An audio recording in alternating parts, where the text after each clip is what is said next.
جو 3 ممبر بینچ نے, جب 2 ممبرز نے کہہ دیا کہ وہ کیس مینٹینیبل نہیں ہے, جسٹس صاحب نے وہ کیس لے کے بیٹھ گئے. تو ہم نے پھر دونوں کی طرف, ہم نے دونوں ججز کا کہا کہ یہ ہمیں ان امپائرز پہ اعتماد نہیں ہے, یہ ہمارا رائٹ ہے. ہم نے ریکوزل کا کہا. اب آج کیا ہوتا ہے, آج جو سپریم کورٹ میں ہم پہلے جب یہاں سے نہیں انصاف ملا, پھر ہم اسلام آباد ہائی کورٹ گئے, وہاں انصاف نہیں ملنا تھا, ہم سپریم کورٹ چلے گئے. سپریم کورٹ نے کہا کہ جو ہماری پٹیشنز لگی ہوئی ہیں ہائی کورٹ میں وہ سب اکٹھی سنی جائیں. اب آج اکٹھی سنی نہیں گئی پٹیشنز.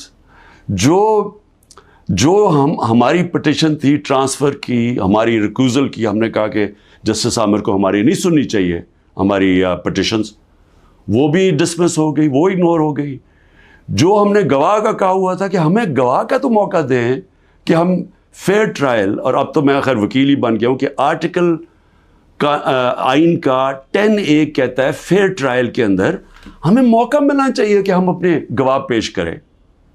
اور وہ گواہ ڈال دیے آگے, اور کل انہوں نے کہہ دیا کہ ہمایوں دلاور ہماری فائنل آرگیومنٹ سن سکے. اب ہماری فائنل آرگیومنٹ وکیل کیسے کرے جب ہمارے گواہی نہیں پیش ہوا ہے؟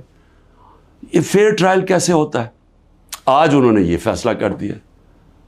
تو نہ وہ ٹرانسفر کیا ہمایوں, نہ اس کا سنا ہمایوں کا دلاور کا کہ ہمیں ٹرانسفر چاہیے وہاں سے, نہ انہوں نے سپریم کورٹ جس نے کہا کہ سب اکٹھی پٹیشن سنی جائے, نہ انہوں نے وہ سنا. 7 پٹیشنز تھیں, ان میں سے انہوں نے صرف جو باقی آگے کر دی یا ڈسمس کر دی, اور جو اصل ہم ٹرانسفر چاہتے تھے وہ کی نہیں. اور یہ بھی نہیں اسے باؤنڈ کیا کل دلاور کو, کہ جج دلاور کو, کہ وہ تب تک فیصلہ نہیں کر سکتے, آرگیومنٹس پوری نہیں سن سکتے جب تک ہمارے گواہ پیش نہ ہوں. اب وہ کل کے اوپر پھر ڈال دیے. اب میں صرف یہ کہنا چاہتا ہوں کہ دیکھیں, فیصلہ جو بھی آ جائے گا ڈسکوالیفائی کر دیں گے. کیا میں مطمئن ہوں گا؟ کیا یہ قوم مان جائے گی اس فیصلے کو؟ سب کو پتہ ہے کہ یہ 200 تقریباً کیسز ہیں. مقصد صرف ایک ہے, کسی طرح عمران خان کو راستے سے ہٹایا جائے, کسی طرح تحریک انصاف کو ختم کیا جائے. یہ سب کو پتہ ہے یہ کیا ہو رہا ہے. 9 مئی جب بھی انشاءاللہ کسی دن اس ملک میں آزادانہ تحقیقات ہوں گی, 9 مئی پہ چیزیں سامنے آ جائیں گی. اور یہ کبھی بھی نہیں ہوا کہ ایک سائڈ فیصلہ کر لیتی ہے, گورنمنٹ کا فیصلہ کہ جی تحریک انصاف اس کے اندر گلٹی ہے, ہم قصوروار ہیں, اور ہمارا موقف ہی نہیں سامنے رکھا جا رہا. ہمیشہ جج دونوں سائڈز سن کے فیصلہ کرتا ہے. تو وہ اب نظر آ رہا ہے کہ جس طرف جا رہا ہے, وہ جو انہوں نے 9 مئی کے بعد جو کیا, سارے ملک کے اندر تحریک انصاف کے اوپر کریک ڈاؤن ہو گیا, اور وہ چلتا آ رہا ہے, ابھی بھی کریک ڈاؤن آ رہا ہے. اور نظر آ رہا ہے کہ کسی نہ کسی طرح پارٹی کو ختم کیا جائے. اب جو بھی یہ کر رہے ہیں کریک ڈاؤن, سارے جو بھی لوگ اس کے پیچھے ہیں, کیا ان کو یہ پتہ نہیں ہے کہ پارٹی تب ختم ہوتی ہے جب اس کا ووٹ بینک ختم ہوتا ہے؟ ذرا بازاروں میں نکل کے دیکھیں, دیہاتوں میں چلے جائیں, پوچھیں تو صحیح لوگوں سے کہ وہ ووٹ کس کے لیے ڈالیں گے. جتنا ظلم ہمارے اوپر بڑھتا جا رہا ہے اتنا ہی ہمارا ووٹ بینک بڑھتا جا رہا ہے. پارٹی تو ایسے نہیں ختم ہونے لگی. تو اب پارٹی کی اس وقت 70 سے 80% اس وقت پاکستان میں اس کی ایکسیپٹیبلٹی ہے, یعنی لوگ اس کے ساتھ ہیں. تو جو ایک وہ نظام آ رہا ہے جو کہ 70 سے 80% لوگوں کی رائے کو ختم کرنا چاہتے ہیں, اور ایک اور کوئی نظام لینا چاہتے ہیں, کیا ہمیں اندازہ ہو رہا ہے کہ ہم ملک کو کس طرف لے کے جا رہے ہیں؟ اور میں ایک وہ پاکستانی ہوتے ہوئے جس کا جینا مرنا یہاں ہے, جو باہر نہیں جانے لگا, جس کے پاس کوئی پیسے بینکوں میں باہر نہیں پڑے ہوئے, کوئی پراپرٹی باہر نہیں ہے, جو تھی بیچ کے پاکستان آ گیا ہے, وہ پاکستانی آج کہہ رہا ہے کہ اس وقت ضرورت ہے کہ سوچیں کہ ہم یہ ملک سے کیا کر رہے ہیں. ایک جماعت اور ایک لیڈر کو باہر کرتے کتنا نقصان کر رہے ہیں اپنے ملک کو.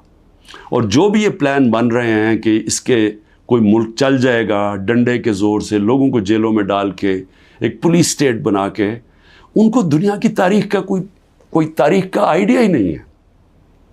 آپ یہ دیکھیں، میں یہ اپنی قوم کو صرف آپ کو ایک قسم کا تاریخ کا لیسن بھی دینا چاہتا ہوں، ہر اپنے نوجوانوں کو خاص طور پہ.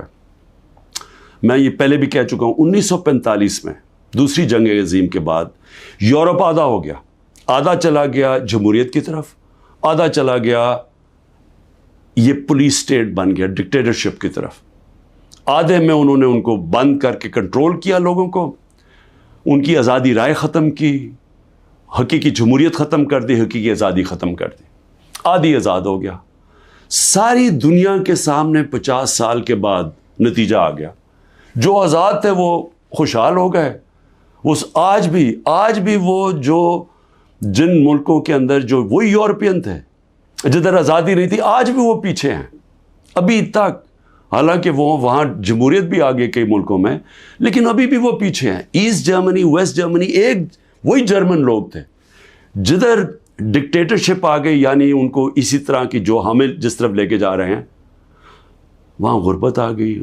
مقابلہ اس کا ویسٹ جرمنی میں جو خوشحال ترین دنیا کی طاقتور ملک بن گیا معاشی طور پہ. تو یہ تو ایک تاریخ ہمارے سامنے ہے. ساؤتھ کوریا، نارتھ کوریا میں وہی ڈکٹیٹرشپ، آزادی رائے بند، آزادی ختم. آج نارتھ کوریا کو دیکھیں، اور جو حقیقی آزادی ساؤتھ کوریا میں تھی، وہ دنیا کا خوشحال ترین ملک بن گیا. تو میں عرض یہ کرنا چاہتا ہوں کہ یہ جو ہم کرنے جا رہے ہیں، یہ ہم اپنے ملک کو تباہی کی طرف دھکیل رہے ہیں. ہم یہ جو ایک عوام کو ان کا جو سب سے بڑا حق ہوتا ہے ووٹ ڈالنے کا، آزادی رائے، ایک منتخب کرے عوام اپنی کون سی گورنمنٹ وہ چاہتے ہیں. وہ جو آزاد ملک ہوتے ہیں وہی ترقی کرتے ہیں. ہم دوسری طرف جا رہے ہیں، اور ہم ایک خوف کی فضا ایسی بنائی ہوئی ہے. یہاں جو طاقت میں ہیں وہ لوگ یہ سمجھتے ہیں کہ جتنا ظلم کریں گے لوگ ڈر جائیں گے.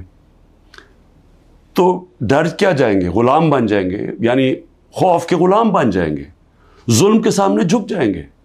جو میں بار بار مثال دیتا ہوں، جو یزید نے کیا کوفہ کے لوگوں سے، اپنا گورنر بٹھایا، اس نے ان کو ظلم کر کے ان کو سیم کے وہ لوگ بنا دیے جو جانوروں کے اوپر یعنی جانوروں کے لیول پہ پہنچ گئے. تو آج ہم وہی کر رہے ہیں پاکستان سے. مجھے آج ابھی میں وکیلوں سے مل رہا تھا، انہوں نے مجھے خبر دی کہ جو ہمارے سینئر لوگ جیلوں میں، ایک تو وہ ہیں جو کہ ہمارے کارکن جیلوں میں ہیں، برے حالات میں ہیں، لیکن وہ جوان ہیں، تکڑے ہیں. لیکن جو سینئر لوگ ہیں، انہوں نے مجھے رپورٹ دی. ڈاکٹر یاسمین کتنی دفعہ بیمار ہوئی ہیں، تقریباً 75 سال کی ہیں. محمود رشید، وہ 70 سال سے اوپر ہے، ان کو ہارٹ پرابلم ہے، وہ کس مشکل سے گزر رہے ہیں، بیمار ہوئے کتنی دفعہ. اعجاز چودھری تقریباً 10 kg اپنا وزن لوز کر بیٹھے، ڈائبیٹک ہیں. عالیہ حمزہ بڑی بری طرح بیمار رہی، ابھی انہوں نے وکیل نے بتایا کہ اس باری ملے وہ تھوڑی ٹھیک تھی. تو میں عمر چیمہ کے حالات بتائے، وہ ویٹ لوز کر بیٹھا، اس کی بیوی عدالت میں گئی، ان کو پکڑ کے جیل میں ڈال دیا. تو یہ کیا پیغام دیا جا رہا ہے کہ یہ خوف پھیلایا جا رہا ہے کنٹرول کرنے کے لیے لوگوں کو. اور علی امین، ہمارے پختونخوا کے پریزیڈنٹ، ان کے گھر میں 6 گھنٹے پولیس گھس گئی، کوئی سرچ وارنٹ نہیں تھی. سارا اس کا گھر اجاڑا، چیزیں توڑی. 80 سال کے ان کے والد تھے، ان سے بدتمیزی کی، دھکے دیے، گاڑیاں اٹھا کے لے گئے. تو یہ کیا ثابت کر رہے ہیں اس سے؟ یعنی ہم اس ملک کو کدھر دھکیل رہے ہیں؟ یہ خوف پھیلانے کے لیے اور لوگوں کو کنٹرول کرنے کے لیے ہم آج وہ چیز کر رہے ہیں کہ اپنی پولیس کو تباہ کر رہے ہیں. جب پولیس سے اس طرح کی غیر قانونی کام کرواتے ہیں ہم، تو یاد رکھیں پولیس خود بھی یہ کاموں پہ لگ جاتی ہے. آپ جب پولیس کو آرڈر دیتے ہیں کہ یہ جا کے کسی گھروں میں گھسو، گھر برباد کرو، خوف پھیلانے کے لیے، تو ہم پولیس فورس کو تباہ کر رہے ہیں. آگے ہماری پولیس کے حالات اچھے نہیں ہیں.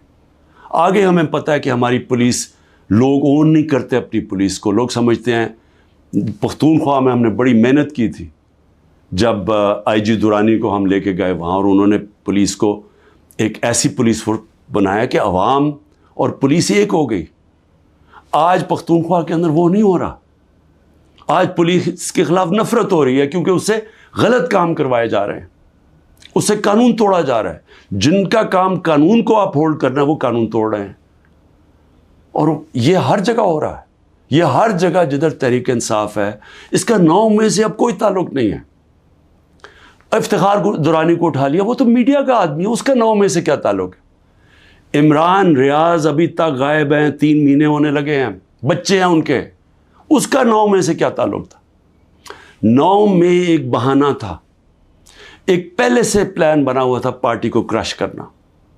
لیکن پارٹی کرش کیسے ہوگی جبکہ اس کا ووٹ بینک بڑھتا جا رہا ہے، لوگوں پہ ظلم کرتے جا رہے ہیں، لیکن پارٹی تو بڑھتی جا رہی ہے۔